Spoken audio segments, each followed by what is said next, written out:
All right, guys, welcome back to another great episode of Before the First Cast. Guys, I'm filling in for our boy. He is sick, so you got me today.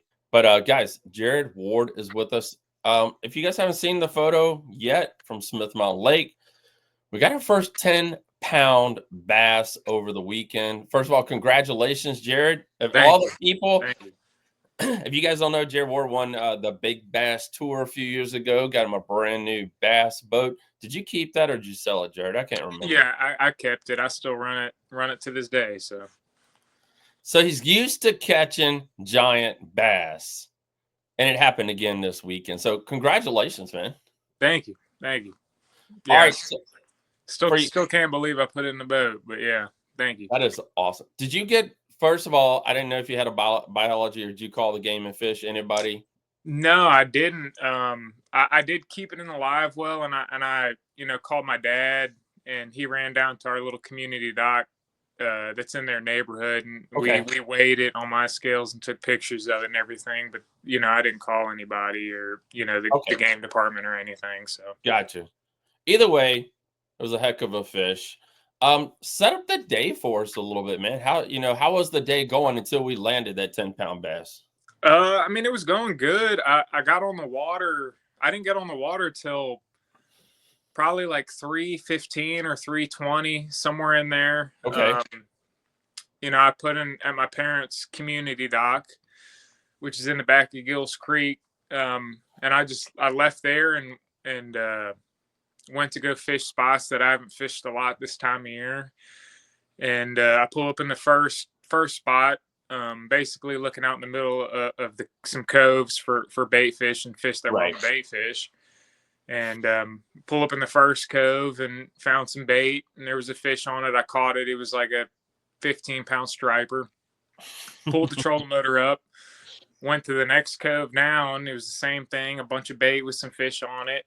I caught one of them. It was another striper, and I left there. And so the I left there and went to the cove where I caught the big one at, and that was the third spot I hit. And this was maybe 30 minutes, 45 minutes into the day. Um, and I put the trolling motor down, and it was the same setup, but this time it was largemouth on the bait. And I caught a 3-pounder out deep out in the middle of the cove. And then kind of worked my way up shallow to the side of the cove, and had a school of fish up shallow, and I caught 3 or 4 largemouth out of that Right. school. And I'm kind of just messing around in the cove a little bit now that I know that there's a good amount of largemouth in this cove. And I end up seeing one roaming around out in the middle of the cove by itself, and I'm following it around for 4 or 5 minutes. And I threw at it probably 3 or 4 times, and it just wouldn't eat. It would come up and check out the bait, but it would never eat. And I followed it around, and it ends up going and swimming over to the school that I was catching fish out of, and merged with that school of fish. And that's a good thing, because when that happens, it introduces a little bit of competition. So Right. I throw the bait in there. I was throwing a Demiki rig. I throw the bait in there, and they all rise up off the bottom and are looking at the Demiki rig. I'm sitting there shaking it, and from underneath the school, it was a fish I couldn't even see on the live scope. It was so close to the bottom. It shot up like a rocket through that school of fish and just smoked the Demiki rig. And I lean into it, and as soon as I lean into it, it starts peeling drag. And I figured it was a striper, so I didn't even think anything of it. It's sitting there peeling drag, and I'm just letting it peel drag. I'm still messing around with the live scope, panning around, looking for other schools of fish while it's sitting there peeling drag. And like 2 minutes into the fight, while I'm looking down at the live scope, I hear it jump out of the water, and I look up and saw it was a largemouth. And that's when, Wow. reality started to set in a little bit. And I still didn't think it was that big. I thought it was maybe like a 7 or 8 pounder. And I've probably fought it for like 2 or 3 minutes, and I finally get it in the net, and then put it in the bottom of the boat. And I realized, as soon as I saw it laying in the bottom of the boat, I knew it was a 10-pounder. And I got it unhooked, put it in the live well right away. Called my dad and told him to meet me at the community dock in their neighborhood so we get pictures and weigh it on the scales. But yeah, it was pretty wild. How hard was that heart beating, brother? Oh, it was so when I first realized it was a largemouth, it was beating hard. I kind of had to lock in a little bit because I didn't want it to come off. But while I'm fighting it, I'm mentally preparing myself for it to come off because that's how it always seems to go. But I was lucky enough to land it and get in the boat. But yeah, it was So you said worked you out said good. so you said the fish came off the bottom. About how deep were you fishing? So when I saw it roaming around out in the middle of the cove, it was, good. So the water depth out in the middle of the cove is probably 45, 50 foot, but it was suspended probably 20 foot under the surface. And by the time it swam over to that other school of fish that I was fishing for previously, and it merged with that school of fish, that school of fish was pretty close to the bottom and about somewhere between 15 and 20 foot. And so it swam into that school, and I kind of lost track of which one it was. The one that I was tracking out in the middle, I lost track of which one it was, and then threw the bait over there, and they all kind of rose up off the bottom. They were all sitting in about 10 foot of water over top Okay. of 20 foot of water, and yeah, and it shot straight off the bottom about 20 foot of water and just smoked the Demiki rig. So Yeah, why do you said there's a lot of striper population in the first two areas that you were at, yeah, and yeah. you went to the third one, you thought it was a striper again. Was it a big feeding frenzy, or were they all chasing a certain bait, or what was going on? I mean, so I saw a couple of situations where they were actually feeding on the Okay. bait, but mainly they were just hanging around the bait. It wasn't in the spot where I caught the big one at. They weren't really feeding on the bait. They were just kind of hanging around the bait. Not necessarily feeding. I mean, they were obviously feeding, but I wasn't seeing any chasing or anything going on like that. So You guys all know, we talk about the winter bass, and it produces giants. And here we are with one right here on Smith Mile Lake. The water temperature I heard has been fluctuating a little bit on the lake, but not a whole lot. It was still around the mid 40s, or yeah, was it mid to low 40s. the Yeah, low 40s? yeah. Do you think any of that might have had a little bit to do with kind of being the nostalgic of the rest of the fish in that area?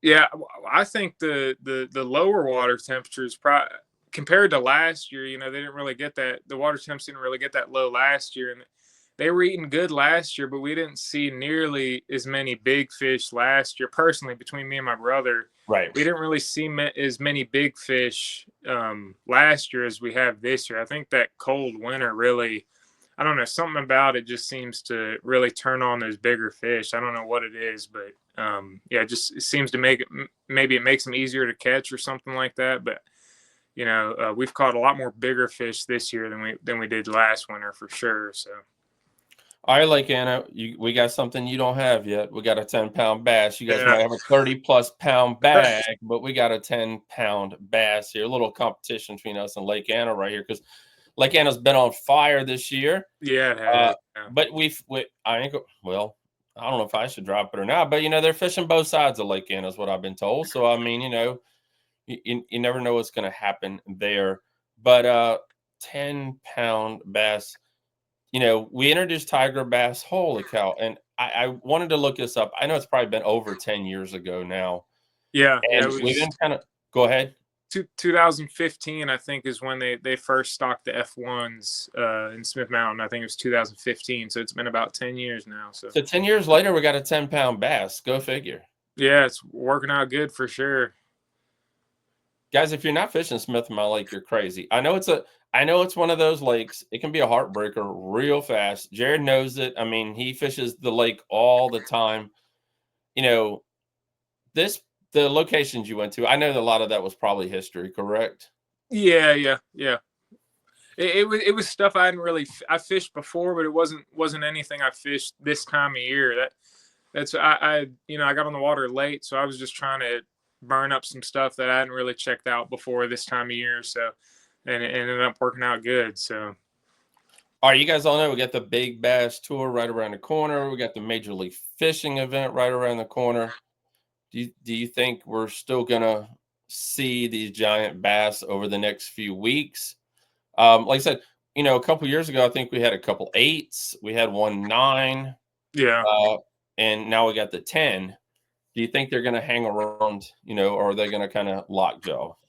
I feel like if that the Big Bass Tour is in early April or mid to early April this year, I feel like if it stays colder, uh, we have a late spring. I feel like we'll see one, a 9 pounder probably wins the boat, 9 or 10 pounder. Um, I feel like the warm springs kind of mess up. They make the bite good, but it messes with those bigger fish for some reason. I don't know what it is about it, but I feel like it messes with that bigger bite. But yeah, if Oh it yeah. stays a little cooler, I feel like we'll see one of those big ones wade in. Also, guys, don't forget we got the Major League Fishing event coming up, Yeah, yeah, that's gonna be and cool to watch. and that's gonna be, those guys right there. It's every fish counts, Yeah, and they're gonna be doing a lot of this trolling and looking for, giant bass. Because that's how they win. yeah. So, do you think we're gonna see some with these guys who are pros and anglers? Do you see? What's your take and what are your thoughts on it? I don't know that one's gonna be in, I think, early May. So you'll Yeah, have some fish still on beds. You might have some post spawn. And they only get the live scope for the one period now. right. So yeah, it's gonna be interesting to see. I don't know. It'd be a shad spawn deal for sure. It'd be shad spawn and bed fishing for sure. But yeah, I'm curious to see what they do. I feel like an 8 pounder would definitely be weighed in by somebody. But yeah, I'm looking forward to watching that for sure. Yeah.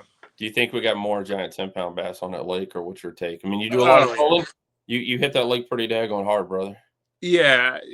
So I pay attention. Like I hear a lot of stories about a lot of the striper guys on the lake, and from what I've heard and the pictures I've seen, they catch them. They catch those 9, 8, 9, 10 pounders more often than us bass fishermen do. So they're definitely in there. So So you won the Big Bass Tour. You caught probably one of the biggest basses in this decade. that is Um, crazy to think of. I mean, what else is next for you, man? What else? What else is next, Jared? That's funny. I was just talking about that with a couple of my buddies. This is not really bass fishing related, but I would like to catch a muskie, a Smith Mountain Lake muskie. That would be probably my next bucket list item to check off. That and like a 6 pound smallmouth would be cool. Wow, that would be cool. We've seen some 5-pound smallmouth. We saw Jeff and Clay Ross. It's been a few years, so they got to be in there. Yeah. Jeff and Clay Ross in an Angler's Choice tournament weighed in 5 bass weighing 25 pounds, and all of them were smallmouth. Really? Yeah, so that they're in there. We just Yeah, gotta they're in there. catch them. That's for sure. So yeah, so the introductory tiger bass, like we were talking about earlier, and we knew that it would take a while for these bass to grow, but they do grow a little bit faster. Yeah. How are we seeing the tiger bass affecting the lake, or the bait fish? So I think with the tiger bass, I heard the last study they did was in the Big Bass Tour. One of the Big Bass Tours, it was surprisingly a small percentage of the money winning fish were actually tiger bass. But it's definitely helping. I don't think it's a coincidence that the Okay. weights have gotten so much bigger since those tiger bass have been introduced. But I do know that those F1s, over time they get diluted. You got to be consistently stocking the F1s for it to make a difference, which they have been. So, Right. but yeah, because the F1s will spawn with the northern strains, and it kind of Yeah. dilutes those genes a little bit. But I think it's definitely made a difference for sure. I mean, Have you seen the fish population up then? You know what I'm saying? Are you seeing yeah, more? for Go ahead. sure. Yeah, especially that a lot of those, like, what I've really noticed is in the summer. I like to fish shallow a lot in the summer. And the shallow fish population in the summer, I feel like has increased a lot, and I feel like it's just because those F1s are more, they're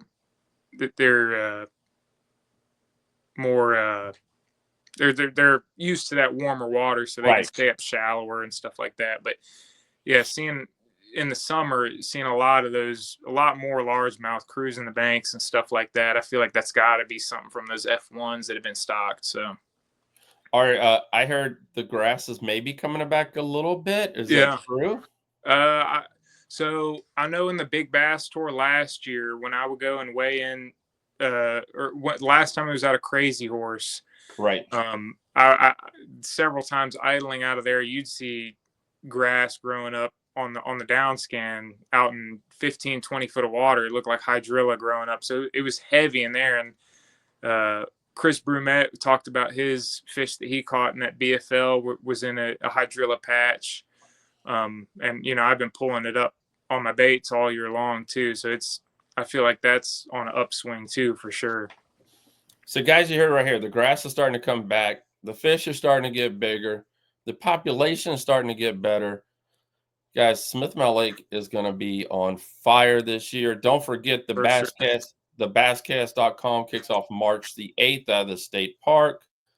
We had our first cat event last week, so it's in full force here. And then, like I said, we got the Big Bass Tour coming along. We got the Major League Fishing Heavy Hitters that's going to be here. So even though there's a little decrease in some tournaments this year, it's still going to be some very big events that are going to be hitting the tournament trail right here on Smith Mountain Lake in 2025. I think it's time to have a classic here, dude. I know, yeah. I've been waiting for that ever since I got into bass fishing when I was in high school.